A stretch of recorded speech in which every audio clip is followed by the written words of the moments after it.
Good afternoon, everybody. This is Mark. We're back here for the daily recap. It is Tuesday. I had to think about that for a second. Sorry about that. So we're getting to the holiday week. You know, we have Christmas and the New Year's, and you could see the action starting to slow down. Today, I was saying, as long as the spiders hold roughly yesterday's low, I think we're going to probably try to start the Santa Claus rally. It seems like we're starting, and it's starting with a lot of the stuff that really has not performed this year. You know, some of the oil stocks started rallying. You have some random ones starting to rally. People, you know, funds trying to get performance, and that's not out of the ordinary. That's pretty actually standard. We'll see if that's the beginning of it. You know, the SPYs could easily fill that gap, 205 and change across the board. High beta is still taking a break for the most part. I do think that's going to continue, but again, that might not be where they're going to chase performance. But BABA had an okay day. You know, 85 some resistance, 85.50 some resistance. Microsoft had an okay day.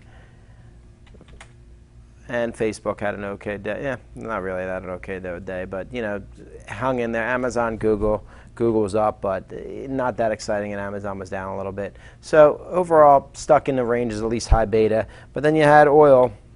You know, the OIHs obviously rallied from lows. USO rallied a little bit, but then you had Schlumberger. You know, again, dead cat bounces is not out of the ordinary for some of these stocks. And you know, that is what happened across the board. I don't know. I'm not gung ho about this tape towards the end of the year. Tomorrow is going to be my last day. I don't even know if I'm going to come into the office, but it's one of those that, you know, it's been a challenging year, and I think you got to really respect the fact that you got to play a little more defense right now when charts aren't really making a whole lot of sense, and the action is a little bit more illiquid than we want overall. Banks, you know, normally are a beneficiary of interest rates. Right now, at this point, that hasn't sort of shown its course. Obviously, nothing. It's going to take a quarter or two for that to happen. But overall, that's the Goldman, the JPs, you know, Citi. They really are at the low end of their trading range, and they look pretty poorly.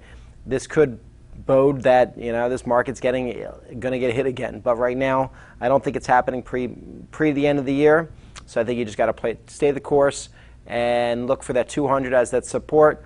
And any pullback in the spider is probably viable until the end of the year, and then we'll have to wait and see how that plays out. I still think beta could play catch up.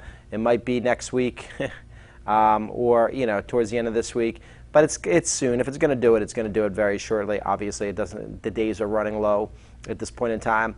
But we'll have to wait and see. Hopefully, next year we have a whole new wide range of stocks that we can actually play besides 4 or 5 stocks that really just make up the whole S&Ps or the whole some of these NASDAQ indices. It would be nice, but we'll have to wait and see if that's the case. I'm not so sure. But there's always new ones to play, and there's always some opportunity.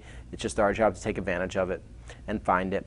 So have a good night. If I don't talk to all you guys tomorrow, happy holidays, happy New Year to everybody. And, you know, say goodbye to 2015 and welcome in 2016 with a bang. I'll talk to you all later.